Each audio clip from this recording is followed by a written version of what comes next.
to ask further questions. And as we hear, Heather indeed has another question. One step ahead of you. Thanks, Nancy. I like it. So, Adam, if I can ask a different question here. You suggested that repeat business was higher in situations where the consultant did the follow-up work rather than the client coordinator. Are we certain there's a cause-effect thing going on there? A cause-effect relationship is one where we're sure that something happened because something else happened first. In this case, Heather is wondering if the repeat business really came about because a consultant did the follow-up work. Let's hear how Adam responds. Well, I will say that it's not a huge data set we're working with. So, I like that you used the word suggest, because that's what the data is doing. It's definitely a limitation, and we'd need more info to confirm that's true. When someone challenges an idea in your presentation, you need to be careful. If you're not really sure about something, but you insist it's true, you can damage your credibility. If the information is incomplete, or you're making assumptions, then admit it.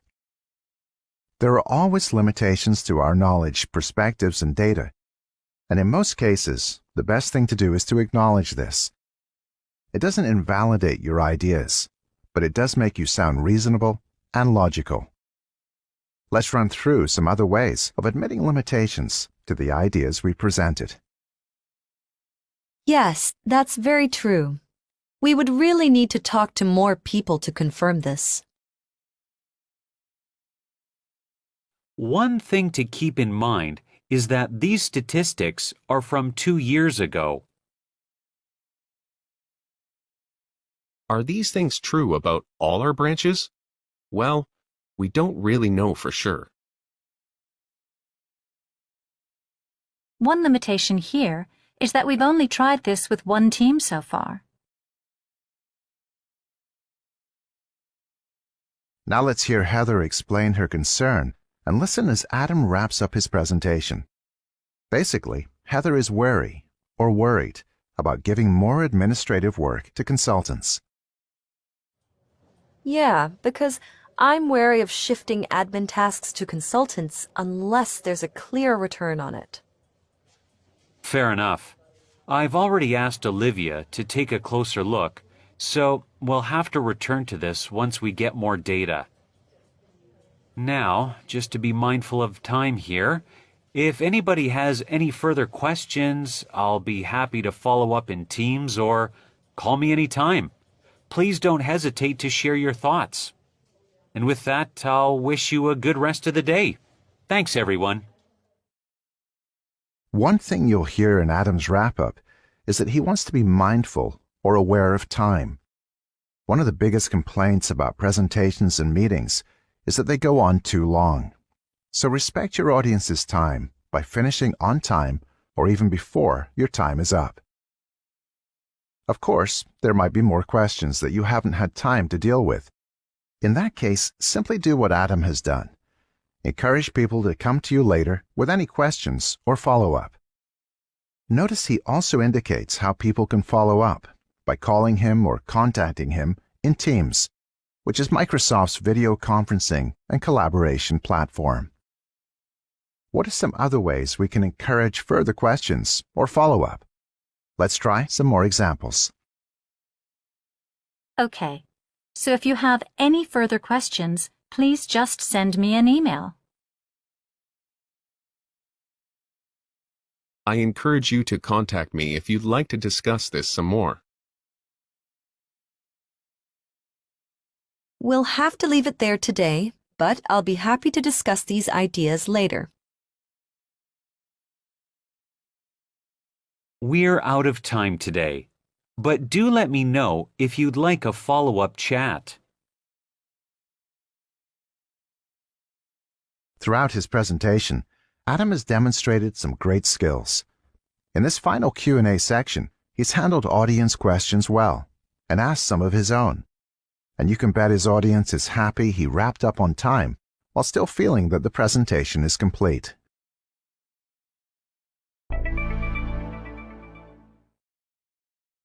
Now let's practice some of the language we learned in today's lesson. Imagine you are giving a presentation about the idea of moving your company to a smaller office to save money. You'll hear a cue from the audience, then I'll give you some suggestions for what you can say in response. We'll guide you through each step in the practice and provide an example answer for each response. Ready? Let's give it a go. Do you think staff will be happy moving to a smaller office? Start by complimenting the question and ask if anyone else has thoughts on the topic.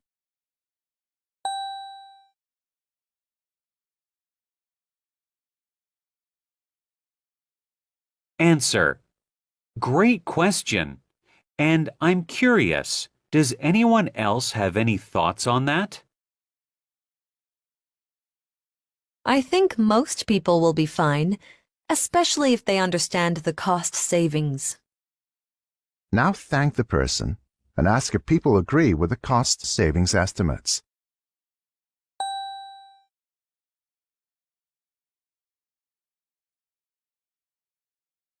Answer. Thank you. And can I ask if everyone agrees with the cost savings estimates? I think they're realistic, but I'm curious about savings in other areas. Next, say that savings in other areas is a good topic for the next finance meeting.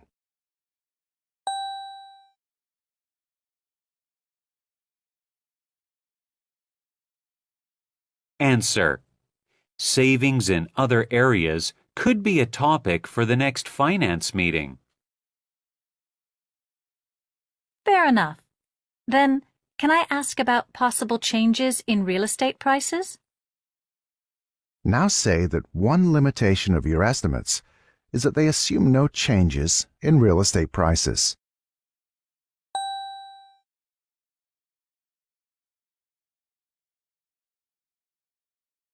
Answer. Well, one limitation of my estimates is that they assume no change in real estate prices. Finally, say that if there are any more questions, people can call or email you.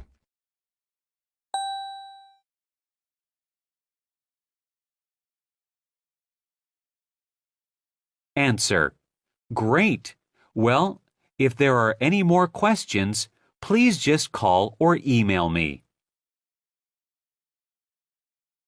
Now let's practice some of the vocabulary we've covered in this lesson. In a moment, you'll hear a series of sentences with a word replaced with a beep. Repeat each sentence, including the missing word. For example, if you hear, Hi there, I'm calling to... that our order will arrive this afternoon? you can say, Hi there, I'm calling to confirm that our order will arrive this afternoon? after each response, we'll provide the correct answer. Let's begin. I came in early to take care of some of my admin.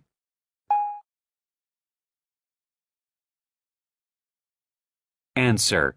I came in early to take care of some of my admin tasks.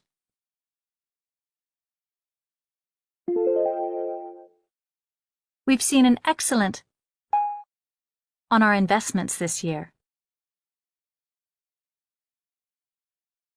Answer. We've seen an excellent return on our investments this year.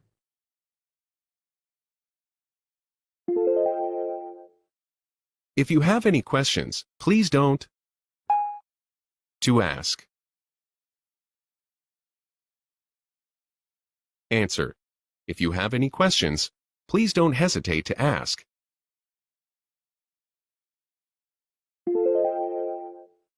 We do some commercial projects, but residential is our bread and...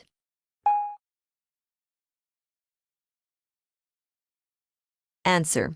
We do some commercial projects, but residential is our bread and butter.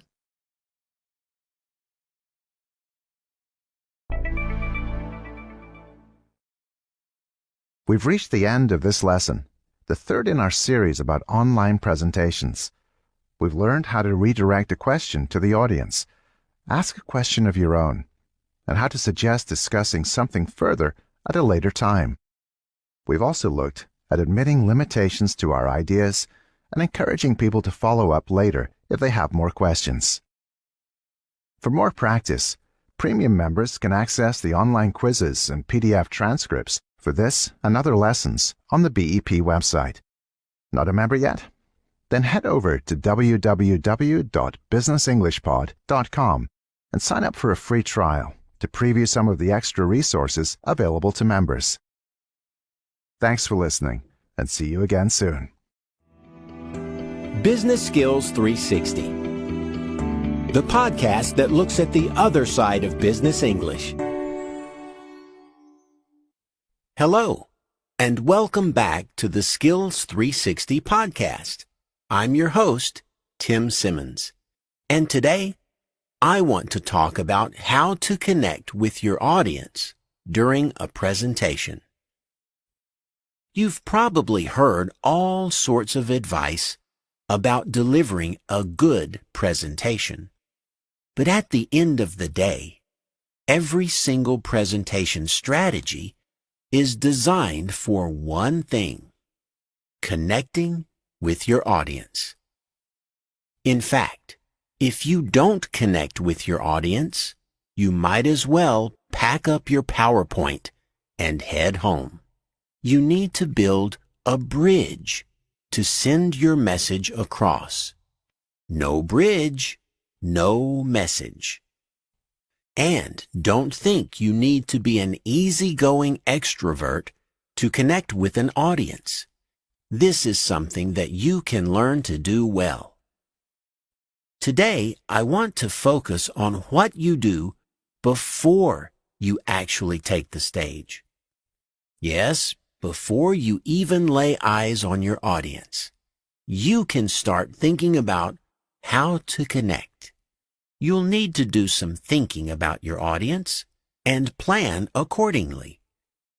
Don't put your information at the center of your presentation.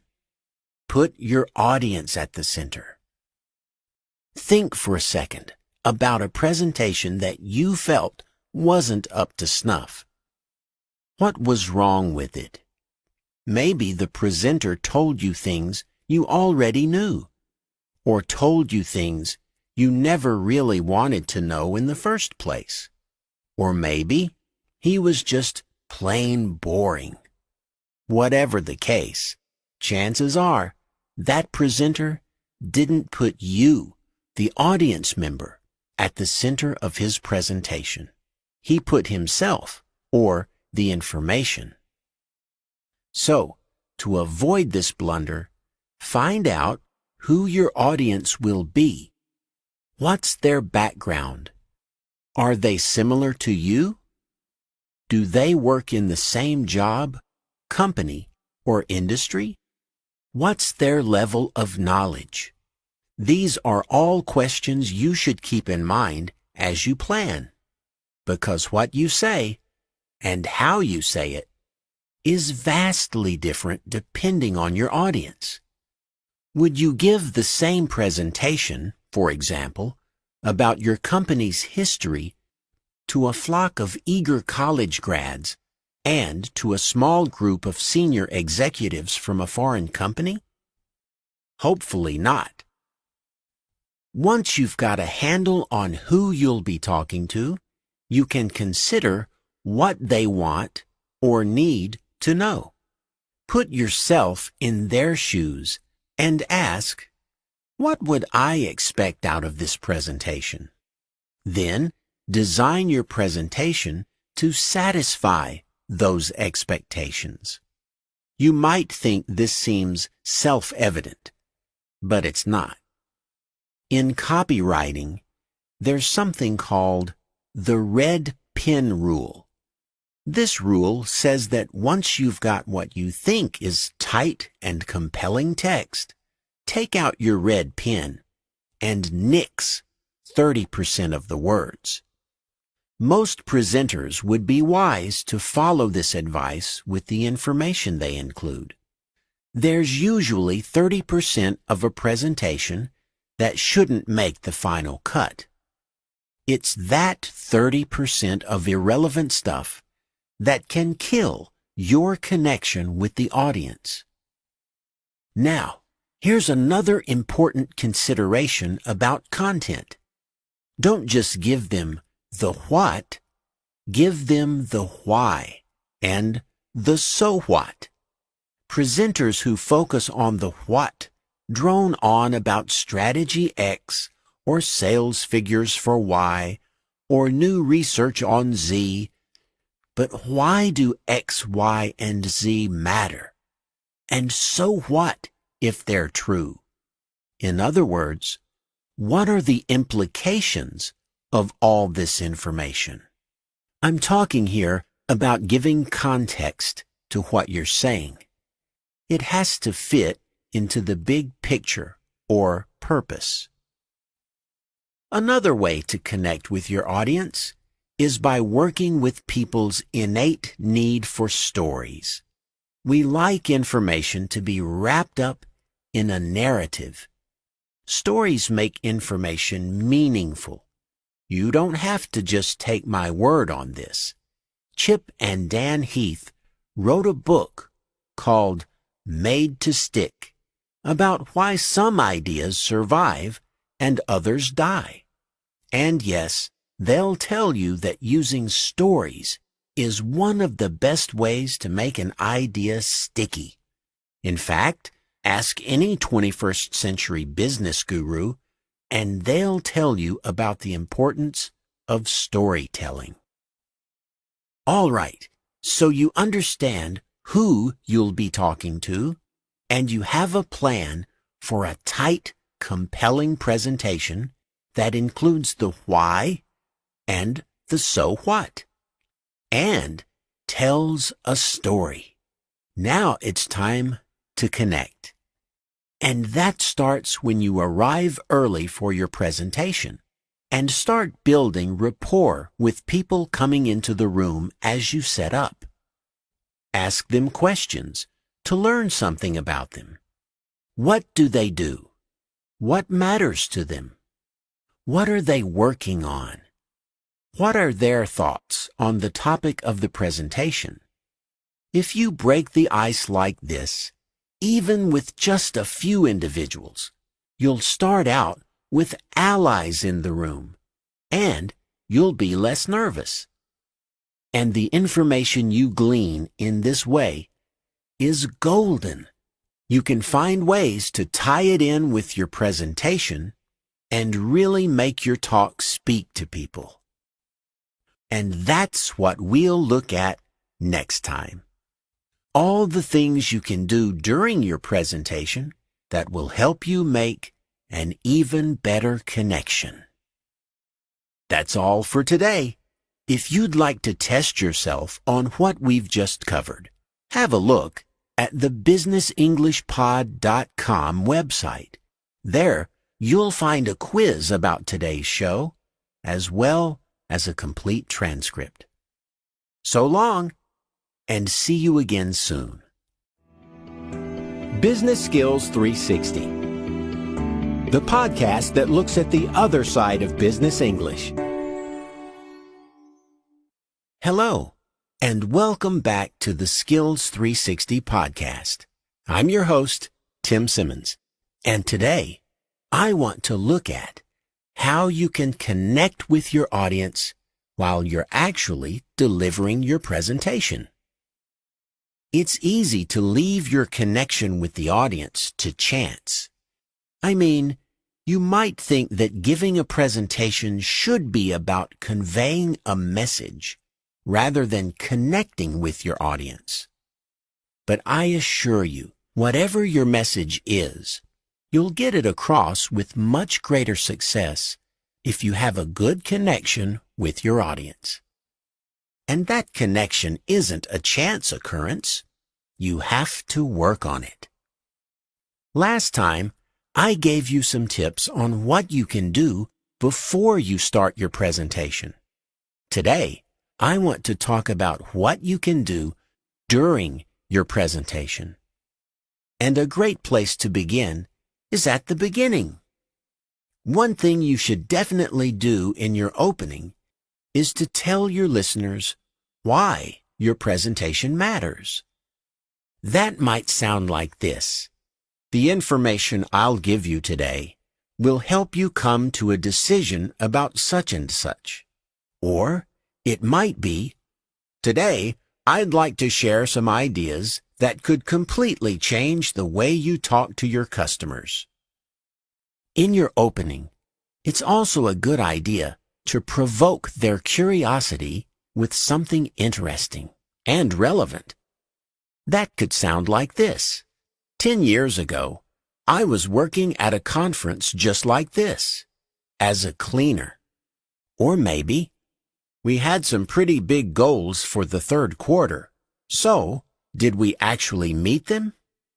In these two ways, you are connecting by making your presentation relevant and interesting. I know you've probably heard that it's a good idea to grab the audience's attention with a joke, or a shocking idea, or an eye-catching visual that makes them sit up and take notice. To be perfectly honest, this bit of advice has led to a lot of really lame openings. I mean, you can't just tack on a surprise to the start of a boring presentation and think that you've done the tough work of audience engagement. If you're funny and you've got a relevant joke, then tell it. Otherwise, don't. Because it's not authentic. I can't emphasize the importance of authenticity enough. Be yourself, and people will be more likely to connect with you. But remember, it's not all about you. It's about your audience. If you learned something about them before your presentation, drop that information in somewhere during your presentation. Give examples from their own lives or work. Another really simple but effective way to connect is using people's names. If you're presenting to a group of people you don't know, it's a good idea to find out a few names beforehand. So, by using people's names and information that matters to them, you make the presentation about them. I've been talking a bit about what you should say or mention in your presentation, but no relationship is a one-way street, and it's much easier to keep people engaged if you invite them to do a bit of talking themselves. Even just a bit helps. How do you do that? Well, you ask questions. Asking questions is one way to make people feel like participants, not just listeners. Hearing from the audience also gives you ongoing feedback on how they're feeling and what's important to them. And you can use that feedback to adapt on the fly.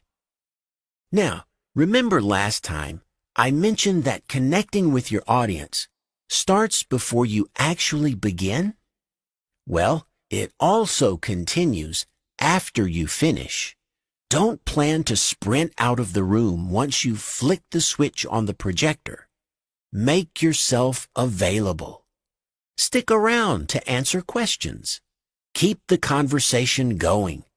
And you can even invite further feedback by email if you like, or you can offer to send people a short follow-up, maybe a copy of your PowerPoint, or a summary of your presentation. But if you do it promptly. You don't want to be remembered for a lack of follow-through. All right, let's quickly review what we've talked about. Start off with a relevant and interesting opening. Be authentic. Incorporate the audience into your presentation. Ask them questions. And keep connecting with them even after your presentation. If you can do these things, you're sure to make a good connection.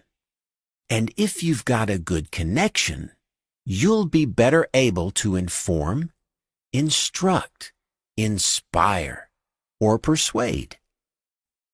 That's all for today. If you'd like to test yourself on what we've just covered, have a look at the businessenglishpod.com website. There, you'll find a quiz about today's show, as well as a complete transcript. So long, and see you again soon.